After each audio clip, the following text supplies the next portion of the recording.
Hey, I've got a couple of riddles for you today, but those are hard, so start your brain engine and let's go. There was once a magical forest inhabited by elves and gnomes. Since they didn't get along very well, they lived in two different parts of the forest to avoid all conflict. One day, centaurs invaded the forest and elves and gnomes were forced out, running in different directions. Let's follow a small group of 6 creatures, 3 elves and 3 gnomes. They ran west, but unfortunately, they stumbled across a lake. None of them could swim, but luckily, there was a raft. The raft could only carry 2 creatures at once, 2 elves, 2 gnomes, or 1 elf and 1 gnome. So you need to figure out a way for all of them to cross the lake safely. Now, here's the problem. If there are more gnomes on one side than elves, they will attack them. Even if an elf is on the raft, but not in the part of the lake where there are more gnomes than elves, it's still not safe. Can you figure out a way for them all to cross the lake safely? Okay, so here are 5 possible first steps. 1 elf crosses the lake, or 1 gnome, or 2 elves, 2 gnomes, or 1 elf and 1 gnome. But it doesn't make any sense to cross the lake alone since they need to send the raft back somehow.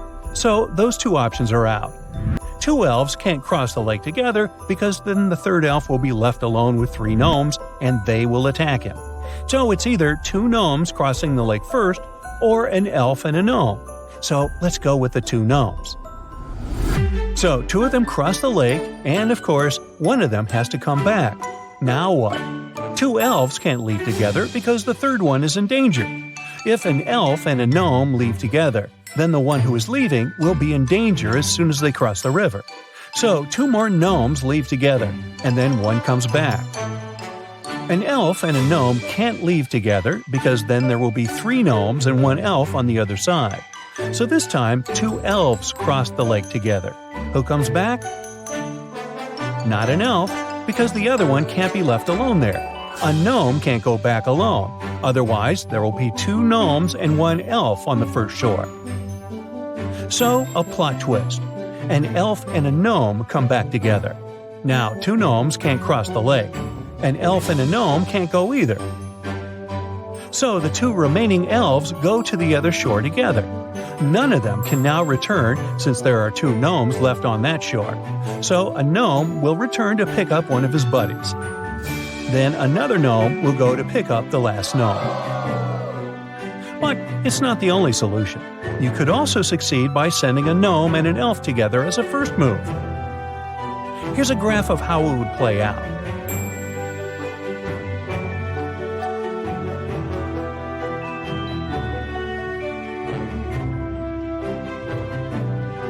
But remember, no matter how far you travel, there's no place like Nome.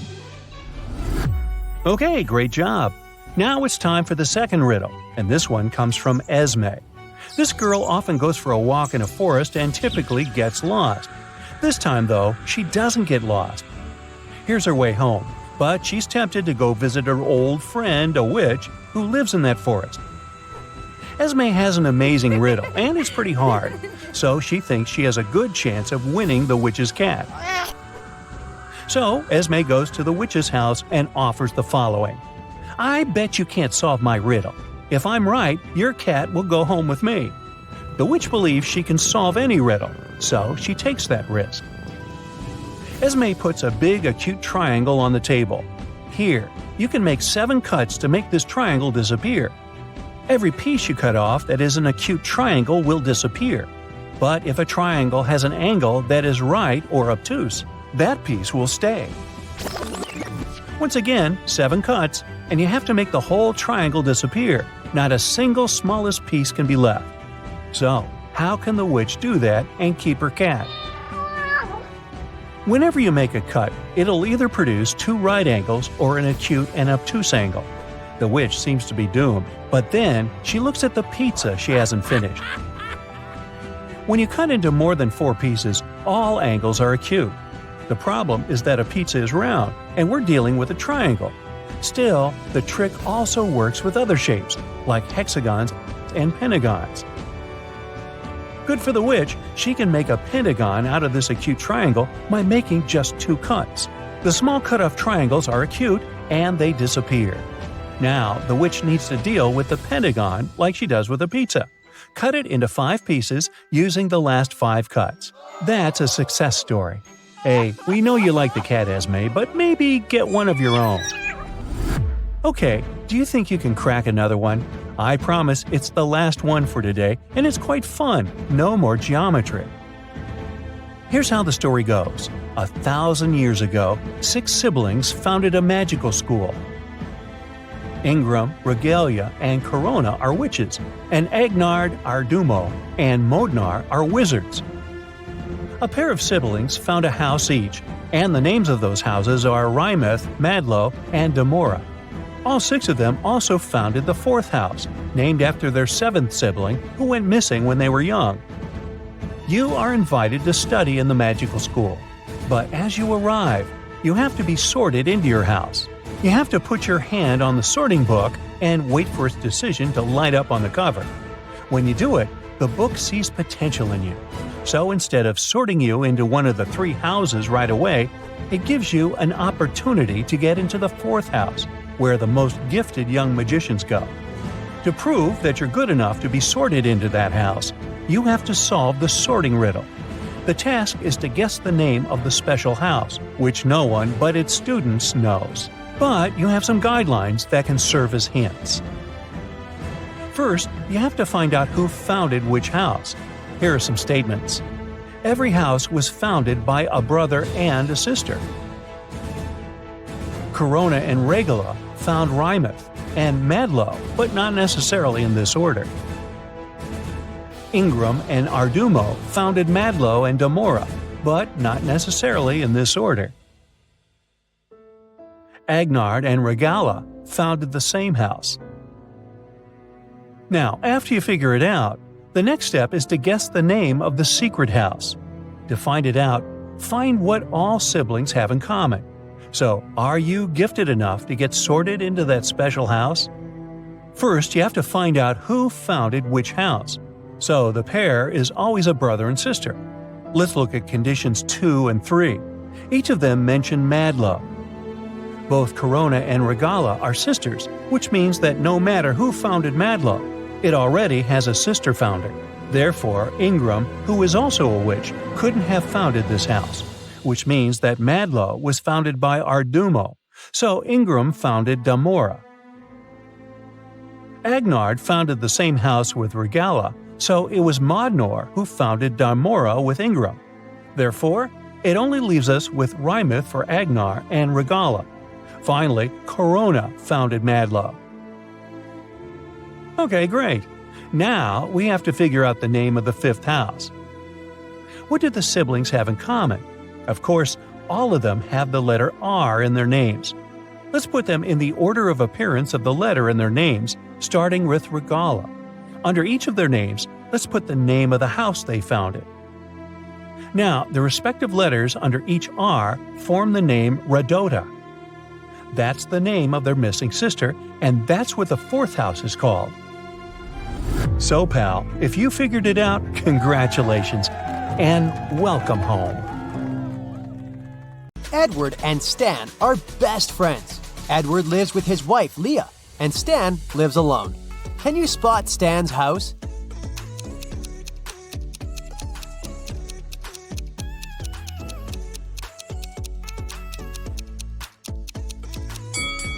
There's a love note on the fridge in the right kitchen. Therefore, Stan lives in the left one. Edward is furious because Leah cleaned his home office without permission. Can you spot 5 changes?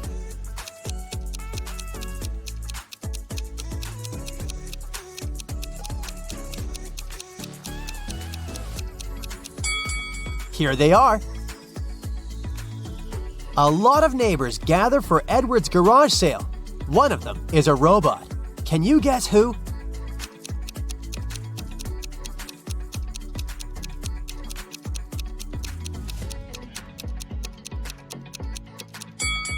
This gentleman.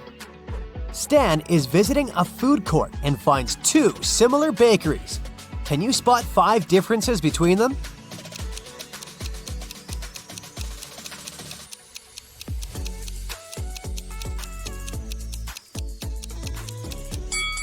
Over here. What about these burger places? Can you find 10 differences?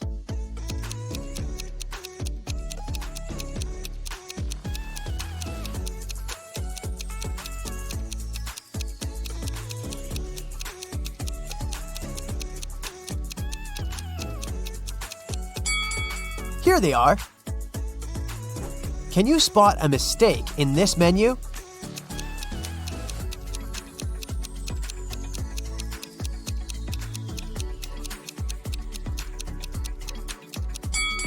Tuna isn't an ice cream.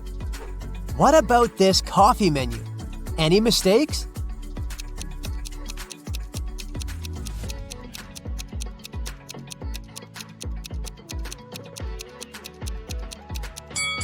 Free toppings have a price. Stan works in an agency that holds super secret investigations. They're looking for people with superpowers all over the planet. One day, an anonymous user broke into their corporate system where all the data was stored. Stan finds 3 suspects who are capable of such crimes and interrogates them. He asks only one question. What did you manage to find out when you stole the data? Billy says, I haven't done this kind of crime for 15 years. I don't want to go back to prison. Anna says, I was going to steal your data, but I changed my mind. You didn't have any valuable information. Nobody will believe in superheroes.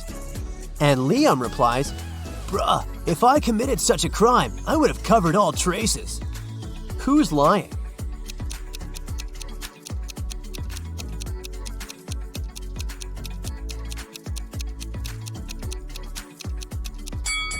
Anna.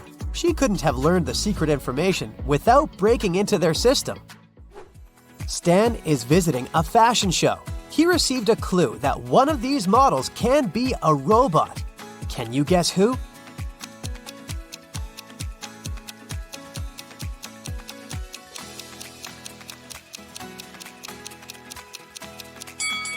The second lady. She has a USB outlet on her neck. The robot model, Nina, is very famous, and nobody knows that she's not human. Stan invites her to his office. Nina confesses, I arrived from another planet to study human behavior. Unfortunately, someone recorded their secret interrogation and posted it online. Only 4 people were in the office at that moment. Stan questions them. Ryan, the cleaner, says, I was vacuuming the 5th floor and couldn't hear anything.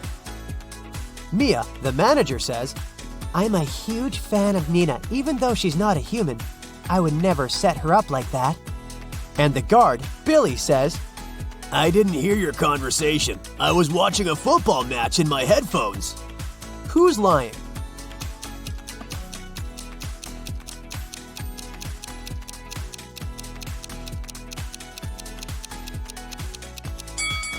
Ryan. Their office is a 4-story building. Nina invites Stan over for dinner. She lives in a big, circular house with a maid, a butler, and a gardener. Nina goes to her room to change. Suddenly, Stan hears her scream and runs to her. Oh no, someone broke into my safe and stole my diamond necklace. Stan interrogates the staff. The butler says he was organizing the library. The maid says that she was dusting the corners. And the gardener says she was watering the roses. Who's lying?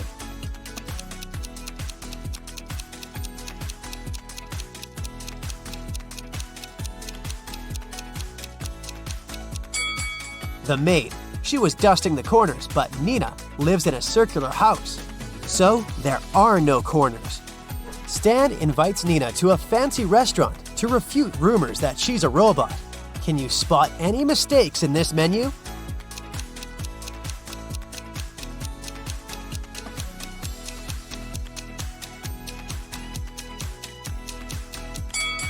They confused pomegranate with meat. Stan leaves the table to wash his hands and returns in 2 minutes. Can you spot 5 changes?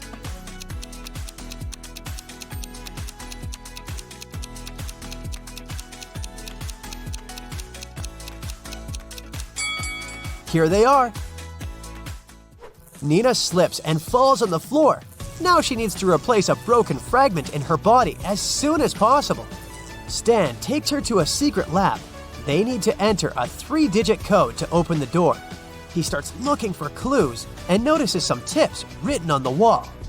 But the last digit is erased. Can you help them crack the password?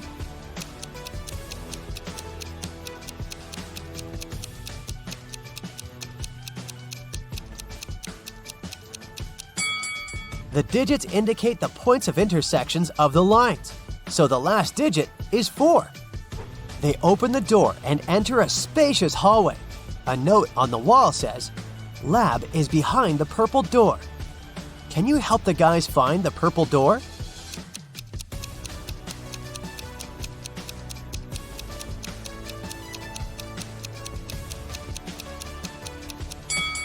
The first door is wooden, but it has an inscription and an arrow indicating that the purple door is on the right. The second door is painted blue and red, so it doesn't fit. Let's take a closer look at the third door. There is purple color under the layer of yellow paint, so the guys choose this door. Nina throws a party at her house and invites Stan. He receives an anonymous message. There's a werewolf among the guests. Can you find this person?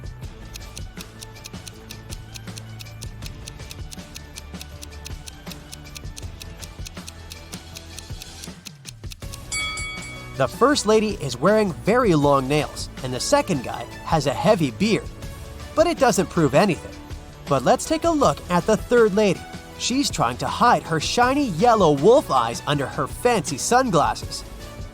In the kitchen, Stan meets 3 chefs preparing delicious meals. One of them is a criminal. Can you guess who?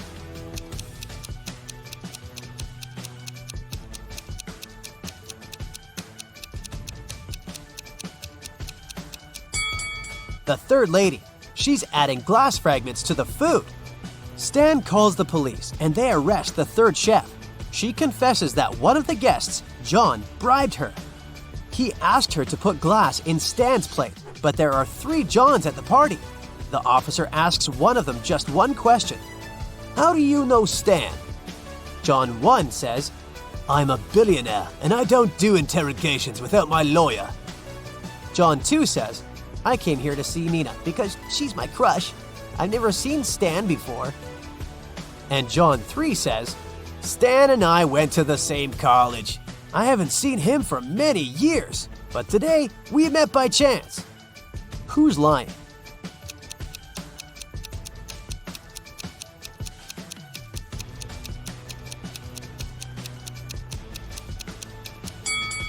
John 1. He's wearing a fake Gucci sweater. It's unlikely that he's a billionaire.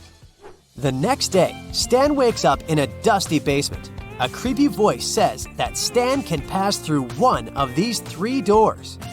Behind the first door, there's a tank with crocodiles. Jungles full of wild animals are hiding behind the second door, and there's a giant blue whale behind the third door. It can easily swallow an adult human. Which door is more or less safe?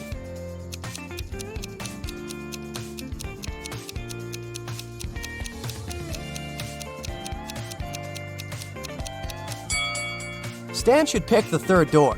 Whales can't survive without water. Therefore, it's not a threat.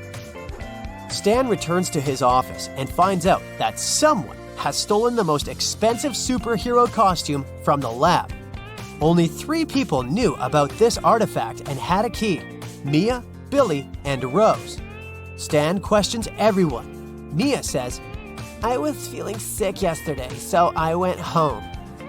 Billy says, "I locked the office at 10 p.m. and carried my key with me." And Rose says, "I carried out technical testing of the suit in the afternoon. After that, I locked it up and left." Who stole the costumes?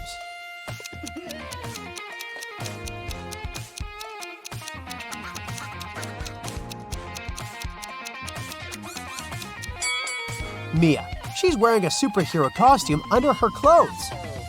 Stan offers Mia a deal. "If I write your exact weight on a piece of paper, you'll give the costume back." Mia agrees and gives Stan a piece of paper and a pen. In a minute, she returns the costume. How did Stan do it?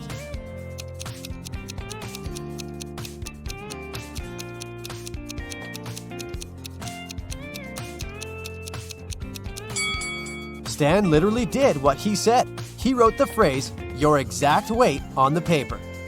Stan needs to find new investors for his agency. That's why he's meeting 3 people, and each offers Stan a deal. Mallory says, "I used to have unique superpowers when I was little, but I didn't develop them. Now I'm old and rich, and I want to invest in your lab to help people like me."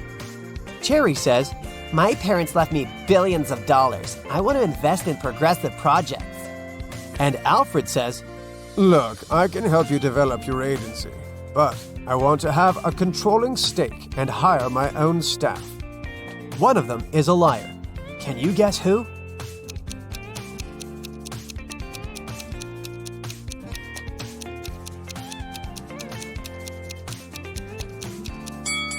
Take a closer look at Mallory's hand. She's a robot. Therefore, her story is a lie, because robots don't age. You suddenly wake up trapped in a dark room. Your only source of light is a candle. There are 2 doors in front of you. Behind one of them, there's a tunnel that will lead you outside to freedom. Behind the other, just a cold brick wall. You have a key that will open only one of the doors, and you can try it just once. So, how do you know which door to try?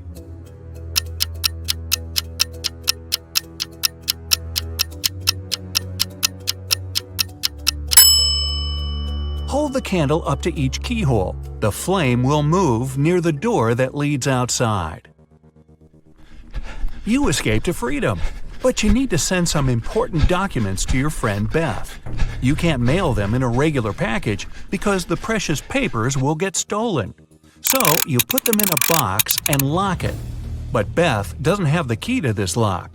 How can you send the papers if you can't send the key to the lock separately?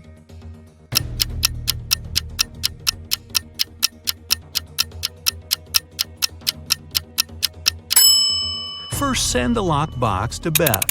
She'll attach her own lock and send the box back to you. Then remove your own lock and send the package again. Beth can then remove her lock and finally open the package. Bad news. You get a call one morning from Beth. She says the crucial documents were stolen from her office. They'd been on the desk the evening before, but are nowhere to be found this morning. You immediately go there to question the employees. In no time, you gather 3 suspects. Sean said he had been at the movies last night. Michael had taken his girlfriend to an amusement park. And Christina was at a prestigious art gallery. Who's lying?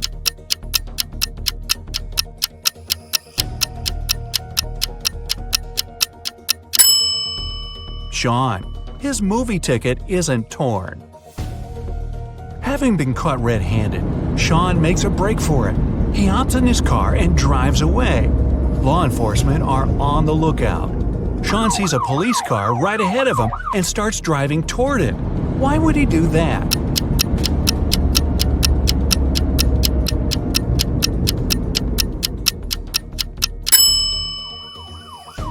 He was on a bridge.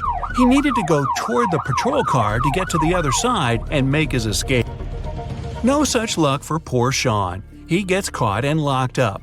But he starts hearing rumors of an inmate planning to break out. The guards have 2 suspects. First, a quiet bookworm who spends most of his days with his nose buried in sci-fi novels. The second, a big burly tattooed guy who's always working out. Who should Sean become friends with if he wants to get out of here?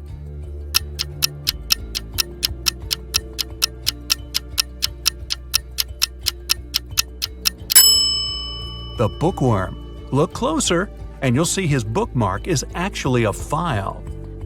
On Friday afternoon, the owner of that same prestigious art gallery discovered that 4 of the most famous artists' self-portraits had been stolen during an exhibition. The police show up to do an investigation, and now they have 3 suspects. Sarah, the artist, said she disappeared into one of the studios to paint.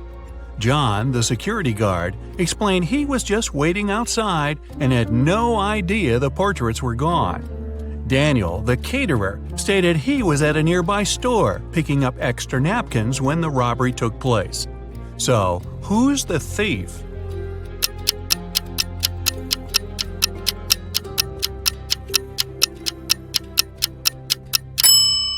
It's the security guard. He couldn't have known the stolen paintings were portraits if he was standing outside. As fate would have it, there was another incident that night.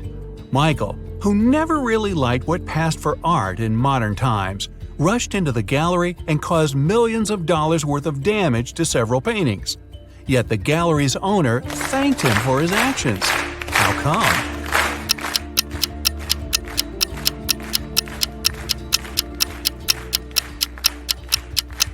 Michael is a firefighter. The water from his hose damaged several masterpieces, but he still managed to extinguish the fire and save many more works. They awarded Michael a big check in gratitude. He heads home just in time to get his 5 kids all packed up for a camping trip that weekend. Mike and his wife are really looking forward to having the weekend for themselves to relax. But when they woke up on Saturday, they discovered the check was missing from their safe. Once the officers showed up, they interviewed the 3 people who were in the house that morning. The chef said he was in the kitchen getting school lunches packed. The cleaner said he finished cleaning quickly that day and left early. The butler had just gotten back after taking the kids to camp 3 hours away. Who's lying?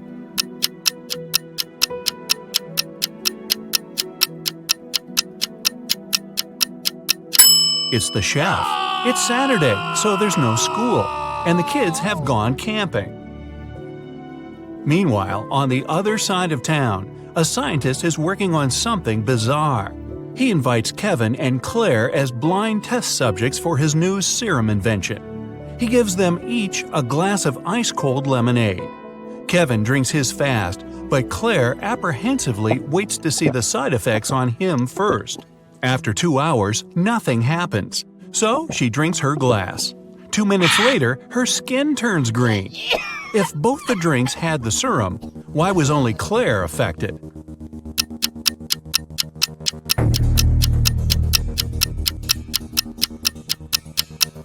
The serum was in the ice. Since Kevin drank his fast, none of it got in the lemonade. Claire runs out of the lab in horror. She gets in her car and speeds off. As she's driving down a long, empty road, one of her tires pops off. Good thing she has a spare in the trunk. But here's the problem. She now has no lug nuts to put the spare on with. So what should Claire do?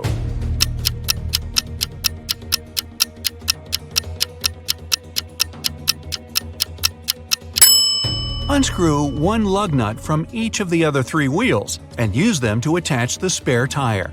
It'll be enough to get to the nearest garage safely. As Claire is putting on her spare tire, the scientist catches up to her. He hands her 4 pills and tells her it's a complex cure to the green face serum. 2 of the pills are an antidote, and the other 2 are a catalyst that activates it. Claire must take 1 of each type together. If she takes 2 of the same, her face will stay green forever. Just as the scientist is handing her the pills, he trips and they get all mixed up. They look identical. What should Claire do?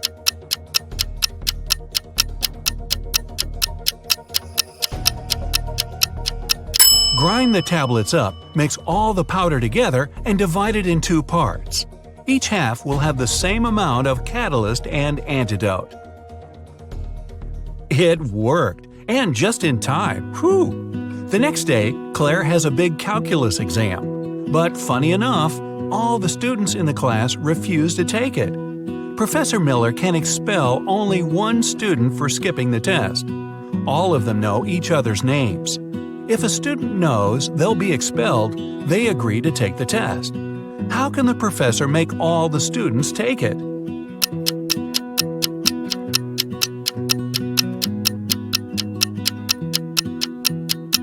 She should tell them she'll expel the student whose name comes first alphabetically. Then this person won't skip the test. The next person on the list won't skip either, and so on until the end of the list.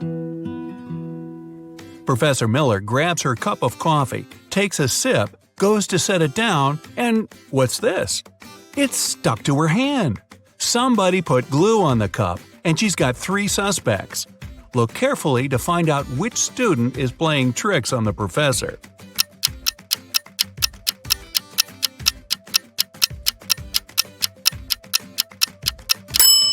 Sure, the first student has an awfully guilt-ridden look on his face. And the second student's smile looks just like pride for a job well done. But look closer at the third student's pocket. Yep, it's the tip of a glue bottle. Professor Miller is so annoyed by her class's shenanigans, she decides to change her career. Wow. She opens a shoe factory. She's so successful that she builds a second one in another city. But despite her success, the problems don't end. Her employees keep secretly taking shoes from the plant. What can she do to resolve the issue?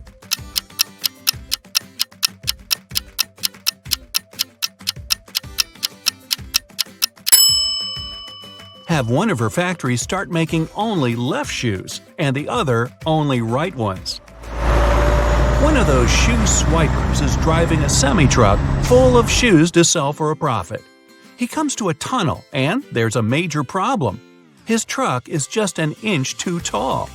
But he can still drive through the tunnel. How?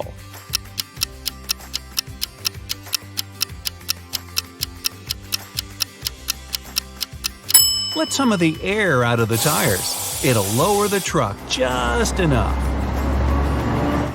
When the shoe swiper gets through the tunnel, he comes to a fork in the road. One goes to the town, the other to never-ending wilderness. There are guides standing at each. The catch? One always tells the truth, the other always lies. The driver doesn't know who's who, and he's only allowed one question. What should he ask to find out which road goes to town?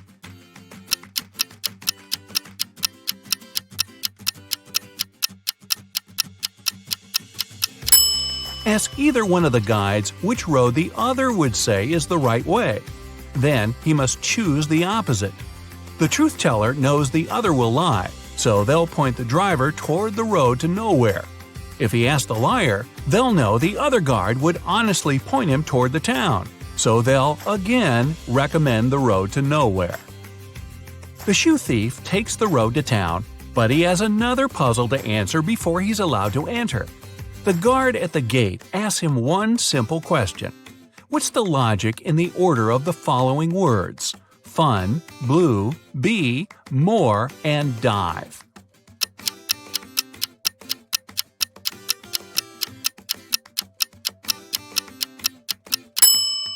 Every word rhymes with its number on the list. Fun 1, blue 2, bee 3, and so on. The shoe swiper finally settles down in this new town. Too bad for him, he can only use a payphone to make calls. One day, the phone breaks. He informs the phone company, but they do nothing. He tries again the next day. Same result. The third time, he finally gets them to come out and fix the phone. So, what did he say?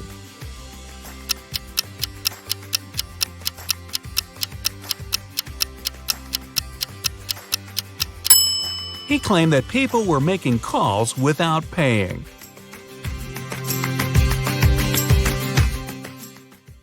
Holly went to the supermarket to buy a watermelon. She found these 4 watermelons, but only one of them is edible. Can you guess which one?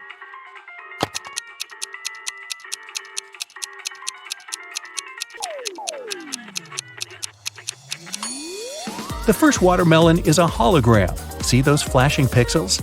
The tail of the second watermelon is a green snake, probably not the safest choice. And the fourth watermelon has little cracks. So, Holly should choose the third watermelon. One dark, cold night, Harry and Pam were chilling together in their country house. Harry was watching a movie while his wife Pam enjoyed her favorite mystery book.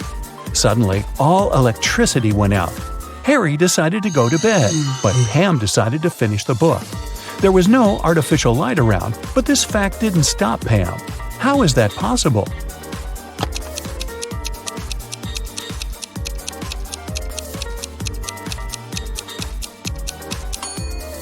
Pam was listening to an audiobook on her phone. It's big on Saturday and Sunday. It's small on Tuesday, Wednesday, and Thursday. It's absent on Monday and Friday. What are we talking about?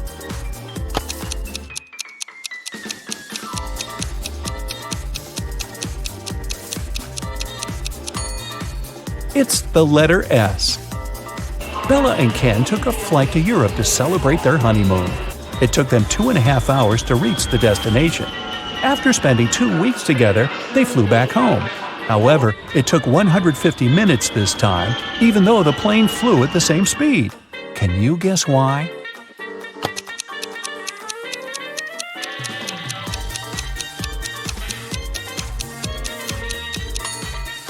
Turns out that 2.5 hours are exactly 150 minutes. Karen went camping in a jungle with her 3 best friends. They had a wonderful dinner and went to sleep. In the morning, Karen woke up first and found out that someone had eaten all the food from the bag. She questioned her friends. Josh said, "I was very tired and fell asleep as soon as my head touched the pillow. I don't know what happened." Leah said, "I left the tent in the middle of the night to go to the toilet. The food was in the bag near the tree where we left it." Wendy said, "I left the tent at night and spent some time stargazing.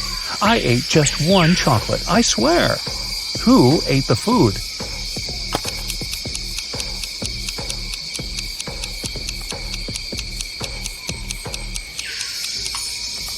It was the monkey who was hiding in the tree.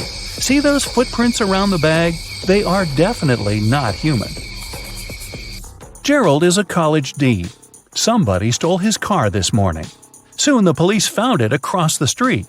The thief hit a pole and escaped. The police interviewed 3 suspects.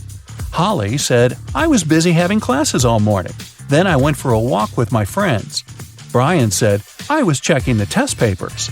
Rob said, "I skipped classes and spent the day at my girlfriend's studio."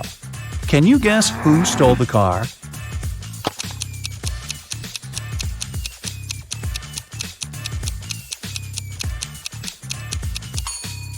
It was Holly. Take a closer look inside the car. She lost one of her earrings. The combined age of Jenny and Jasmine is 49 years old. Jenny is twice as old as Jasmine was when Jenny was as old as Jasmine is now. How old are the sisters?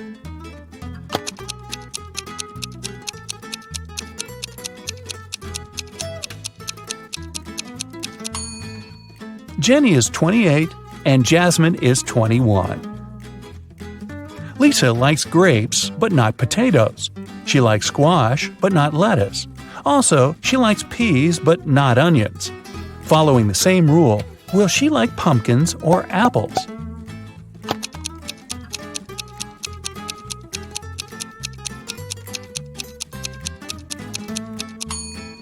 Pumpkins, because Lisa only prefers things that grow on vines.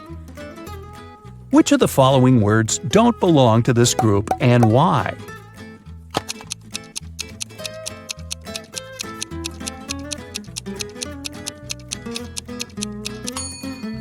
Quartz. All the other words are anagrams of each other. 2 people participated in a contest. They had to hold something. Finally, the jury announced the winner. It was a person with their hands and feet tied. How can this be possible?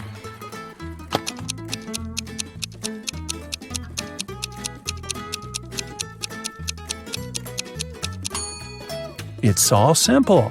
The contestants had to hold their breath, and the tied person managed to hold it the longest. Becky is thinking about a 7-letter word that we read very often.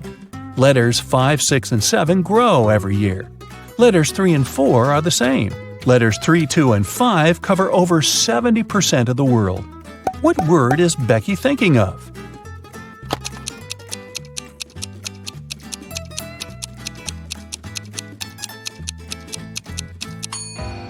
The correct answer is message. Our age grows every year, and the sea covers over 70% of the planet. Amy is looking at Nick, and Nick is looking at Mia. Amy is married, and Mia is not. Is a married person looking at the unmarried person? Will you go with a yes or a no? Or is this information insufficient?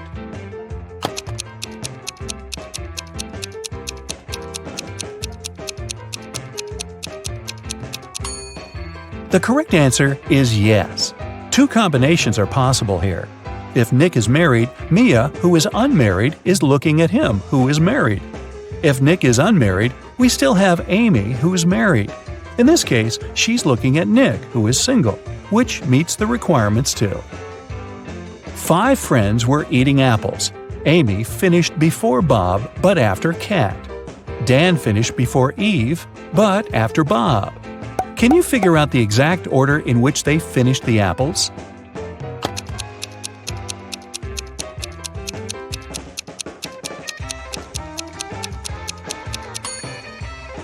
Kat, Amy, Bob, Dan, and Eve.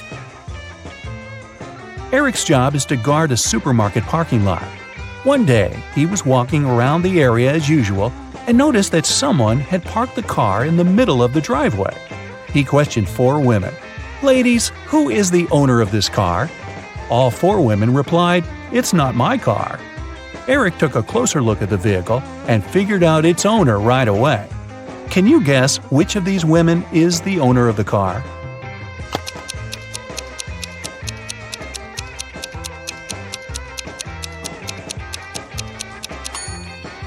It's the First Lady. She's the only person who's not wearing a bag. Her bag is in the car. Peter came home in the evening and found his car wrecked. His 3 roommates were there. Peter decided to find out who was guilty, so he questioned them. Josh replied, "I didn't touch your car. I was walking the dog." Mike said, "That wasn't me. I was playing football with my friend." And Will said, "Nothing special happened today. I was just hanging out with our neighbors." Can you spot the liar?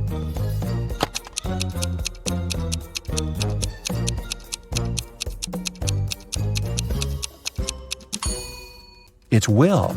He said he'd visited the neighbors, but nobody lives in this abandoned house. Plus, his cheek looks like he was in a crash. Sophie was sleeping. Suddenly, a robber broke into her apartment. He locked Sophie in the bathroom and asked her to stay quiet. Then, the robber began to collect cash and jewelry around the apartment. Suddenly, the phone started ringing. The robber told Sophie to pick up and talk without giving away the situation. Sophie picked up the phone. It was her husband. She said, "Oh, hi, darling. Is it an emergency, darling? Give me a call when you land. I'll cook your favorite meal that will help you relax after your business trip." Then she hung up. 10 minutes later, the police arrived at Sophie's house and caught the robber. Can you guess how the police learned about the robbery?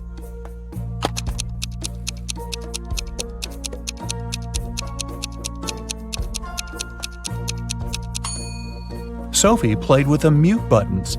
She pressed mute on specific parts of her conversation to make her husband only hear "emergency," "call," and "help." And he called the police right away. Rick woke up in a weird basement and saw 3 doors. He has only one chance to escape.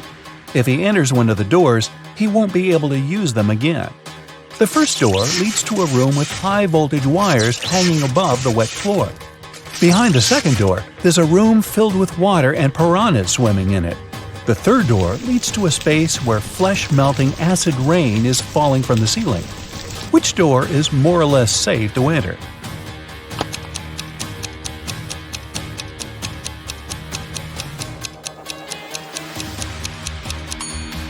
Rick should choose the first door. He'll be okay if he won't let his body come in contact with the wires and the wet floor at the same time. Jerry called his wife Robin and told her that he would be home by 7 o'clock. They didn't plan anything special for that evening, but when he arrived at 2 minutes past 7, Robin was furious. Why was she so angry? Any ideas?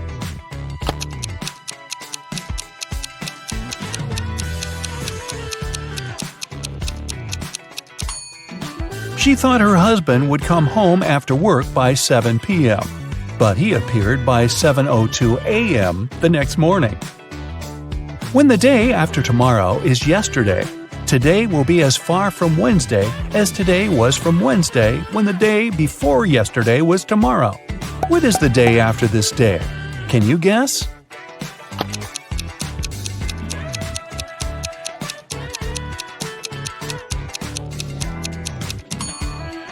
It's Thursday. Harry and Barry are two magicians performing this evening in two nightclubs on the same street. But one of them is fake. Can you guess who?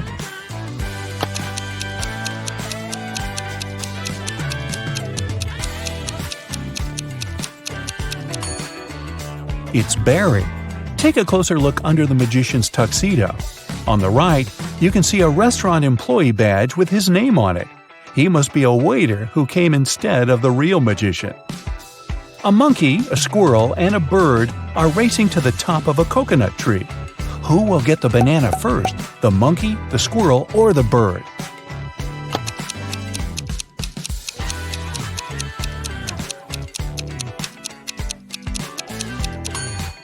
None of them, because bananas don't grow on coconut trees. Bonnie is cooking dinner. She has 3 stoves, a gas stove, a wood stove, and a coal stove, but only one match. What should she light first of all?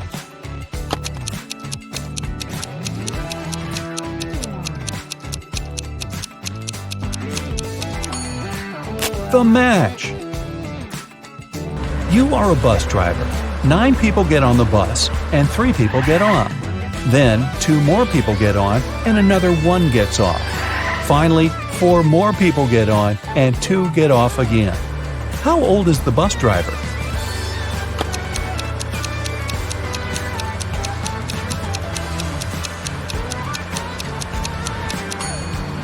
Whatever your age is, remember the question? You're the driver.